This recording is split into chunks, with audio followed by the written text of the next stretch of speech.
basahin po natin to. Ayun po, dito kay Peebles mga pre. Mr. President Bongbong Marcos, make sure po na check ninyo ang batasan sila Fillmore, Pukis at De Leon ang may mga tanim niyang bomba. Oh. Tapos nag-mention siya ng ano dito, no? May mention siya. Tapos dito sa baba, basahin po natin to. Oh. Mga intel mga intel ilibot nyo, mga mata nyo. Muslim extremist ang tutumba sa presidente. Oh. Sara Duterte, magdasal ka na. Magwawagi ka. Pati na rin kayo, Eduardo. Sabi ko sa yung walang tatakas. Ba't nadamay si Eduardo? Oh. Oh, choice nyo yan, INC. Kung maraming madadamay na mga inosente sa pamilya nyo, kasalanan nyo yan. Pasabugin nyo ang sentral kapag nanggulo ang INC. Sabi ko sa inyo, siguraduhin nyo lahat na mananalo kayo. Sa mga ayaw madamay, umuwi kayo. Dating script na ito na Muslim ang papatay at magpapahuli siya at sasabihan niya na hirap na raw sila sa buhay dahil sa presidente. NBI Director Matibag, alam nyo na po. Oh, pahanap nyo si Pukis, Fillmore at De Leon. Jorilin na kung kinakailangan. Naku po, patay. Oh, alam nyo na ibig sabihin nun. Pero mga preno, noon pa man po, may banta po talaga sa buhay ni PBBM. Diba? O kung diba, si Sara nga, mag-ano daw siya, no? Kumbaga, magre-recruit daw ng papatay po sa Pangulo, diba?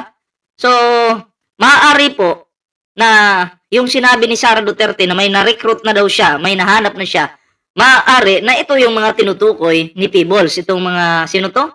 Sila Fillmore? Di ko makilala to, sila Fillmore, pero di ko pa nakita yung mukha nito, no? Oh, pero yun po, yung tinutukoy po ni Peebles. At eto pa, no? May message dito basahin po natin to. Oh, may ano dito. Eto, basahin po natin. Ano pong nakasulat dito? Oh, nagbigay ng assurance si Pukis, De Leon at Fillmore kay Sara na mapapatay nila ang presidente at meron na ready na aamin na Muslim ang dahilan. Ay galit siya sa Marcos, personal na dahilan at wala kinalaman si Sara kaya nagbago isip ni Sara na ayaw na mag-resign. Sunod-sunuran na lang si Sara sa Sara Army NCR. Ay Pukis, naka-standby lang ang Sara Army Mindanao. So, matinding mga plano to mga pre. May isa pa O, eto, basahin po natin to. Oh, di ko po alam. Putol po daw sila sa Sara Army nila Pukis. Parang nagdududa daw po ang ibang Sara Army kaya sila lang dyan sa Manila nagdidesisyon. Medyo magulo daw po ngayon ang Sara Army. At ito na nga po, matapos natin mabasa yan, meron pong saan na ba yun? Nawala. Okay? Meron pong ano dito hanapin ko lang meron pong saan na ba yun?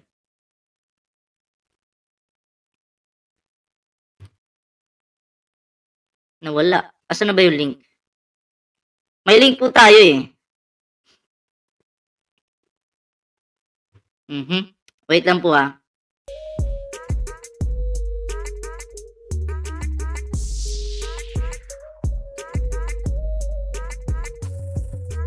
ito. Basahin po natin to mga pre.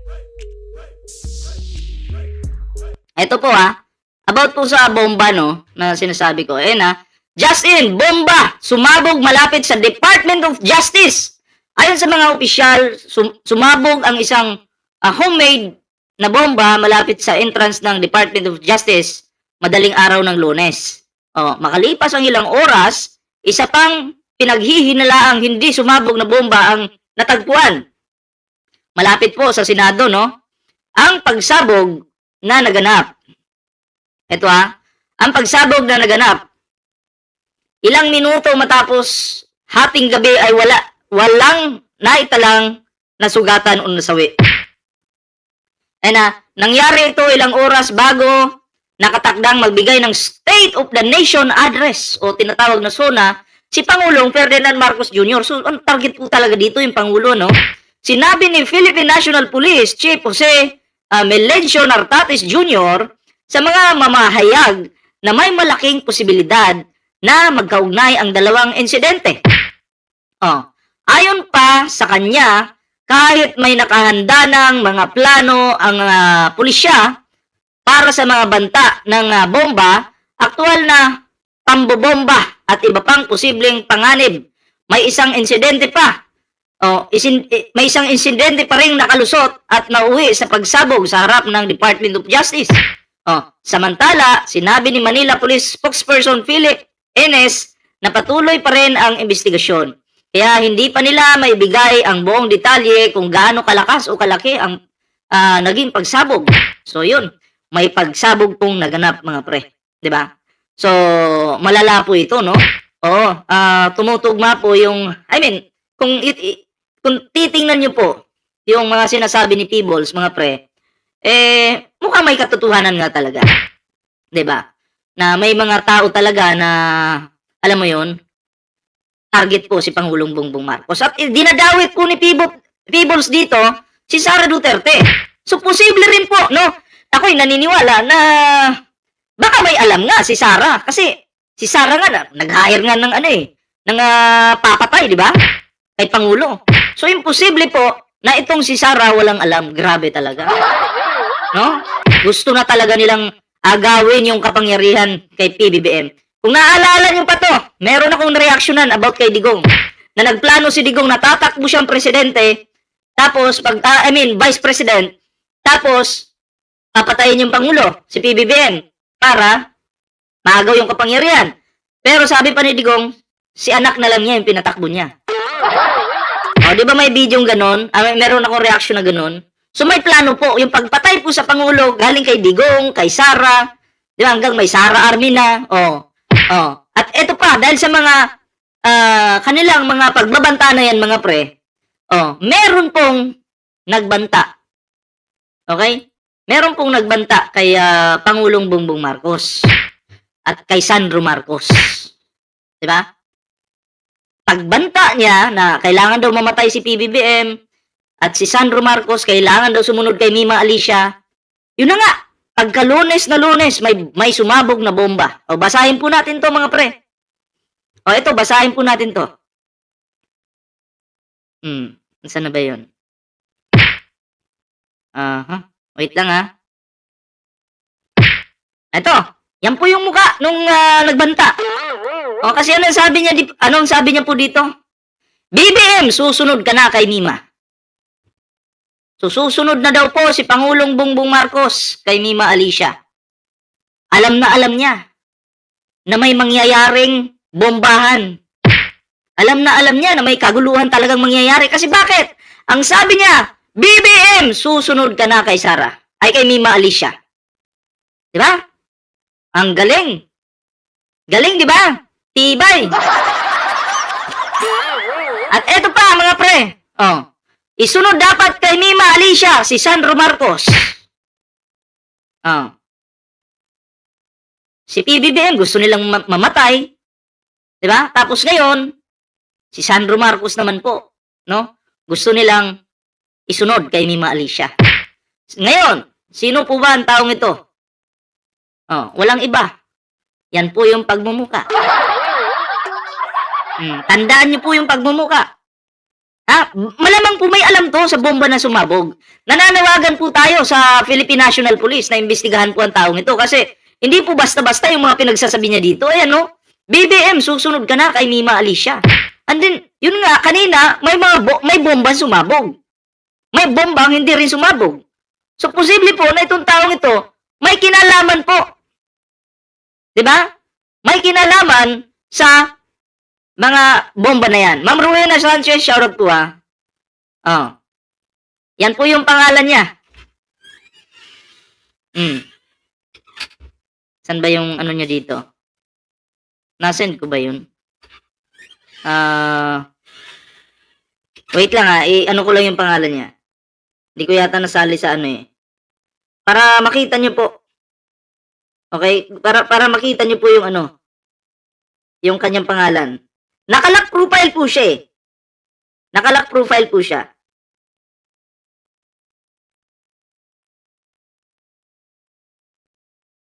Wait lang. Nandito yun sa ano, sa computer ko naka-save. Naka-lock profile po siya mga pre. So, kailangan po nating ano to, no? Ipanawagan po sa Philippine National Police kasi syempre po, dapat po ang priority po ng natin ay yung kaligtasan po ng Pangulo. Importante po yun mga pre. 'Di ba? Kaligtasan po ng Pangulo dapat. Oh, kasi kung ibabaliwala lang po natin yan, 'di ba? Mahirap na. Oh, dapat po talaga seryosuhin po 'yan. Hindi po ipagsawalang bahala kasi ano 'yan buhay po yung nakasalalay dito, 'di ba? Buhay ng Pangulong Bongbong Marcos. Mm. So, 'yun. Pakita ko lang po sa inyo no, yung picture po. Okay? Oh, ayan. Ayan po yung kanyang pangalan na J. Argente Postre. Nakalock po yung kanyang profile ngayon. No, kayo na pong bahala diyan. Kung hahanapin niyo kung hahanapin niyo po siya, yan po yung kanyang Facebook. Okay? Para klaro lang po. Kasi tayo po ayaw po natin na pinagbabantaan po yung Pangulo. Ito po, basahin natin Kita niyo to? Bongbong Marcos, isang bala ka lang. Isang bala lang daw po si PBBM. At ito pa yung isa, BBM, susunod ka na kay Mima Alicia. Basahin po natin to. Ito, basahin po natin. Nakuha na natin ang pagkakilanlan ng nagbanta sa buhay ng Pangulo. Siya ay si J. Argente Postre. Chinik natin lahat ng post at talagang matindi ang galit ng taong ito sa Pangulo. At pati si Kong Sandro Marcos dinamay din. Nagbanta din siya sa mga BBM supporters na may mangyayari kapag napunta daw sa Mindanao. Bakit? Ano bang meron sa Mindanao? Kasi ako po, nakatira po ako sa Mindanao. Taga Mindanao din po ako. Anong meron sa Mindanao, Visayas, Luzon? Bakit pag nagpuntang Mindanao, ano meron? Ang galing yung manakot. Diba? Ikaw yung may paglalagyan ngayon. Makita lang talaga kita, tangina. Tatamaan ka ng ano sa akin no? Suntok sa pagbumuka. Ayaw ko pa naman ng nagbabanta. Tatamaan ka talaga sa akin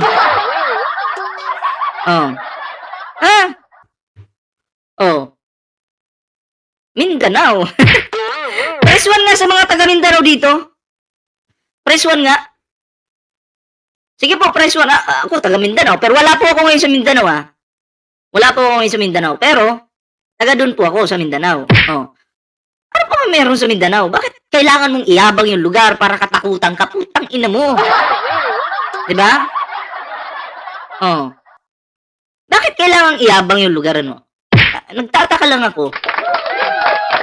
Punta ka dito sa Mindanao. Yung mga nag-press 1 dyan, tanungin ko po kayo. Ano po bang meron sa Mindanao? Kasi ako alam ko na Ang meron sa Mindanao, maganda rin doon kasi fresh yung hangin, maganda yung mga beach. Yun ang alam ko meron sa Mindanao. Fresh yung mga isda. Kayo po, anong meron sa Mindanao? Natatawa na lang ako, tangina. Comment nyo nga po. Naguguluhan po si Bullpoint man Kahit taga Mindanao po ako, naguguluhan po ako. Baha meron sa Mindanao. Sa Davao po, baha talaga. Di ba? Ay, dapat talaga kayong matakot pag pumunta kayong Mindanao sa Davao City. Aanurin kayo ng baha. Diba? So, yan po yung pagmumuka ng nagbanta sa buhay ni Pangulong Bongbong Marcos. So, nananawagan po tayo sa Philippine National Police. Kasi nung nagbanta po itong taong ito, Lunes na Lunes may sumabog pong bomba. Diba? So, yun po. Malamang po, no? May alam po ito. Diba? Kasi, sabi BBM, susunod ka na kay Mima Alicia. Pati si Sandro Marcos. Bongbong Marcos, isang bala ka lang. Tibay. Tibay ng mukha. Tapos, kagabi, sinearch po natin yung pangalan niya. Nung nagbanta po siya kagabi, sinearch po natin yung pangalan niya. Nag-deactivate. Ngayon, bumalik yung Facebook niya. Pero nakalock profile na. Ah. Naka-lock profile na. Ha? Akala ko ba, sabi mo dito, nagbanta din siya sa mga BBM supporters na may mangyayari kapag nagpunta daw tayo ng Mindanao. Oh, may mangyayari. Tapos ngayon, deactivate ka. Duwag ka pala. Ha? Diba? Duwag ka pala. Bakit natatakot ka? Oh. Bakit natatakot ka na, alam mo yun? Oh, deactivate. Oh, pangit naman ng ganun. Oh.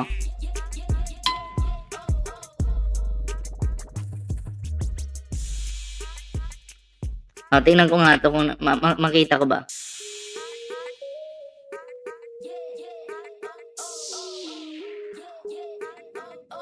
Wait lang ha.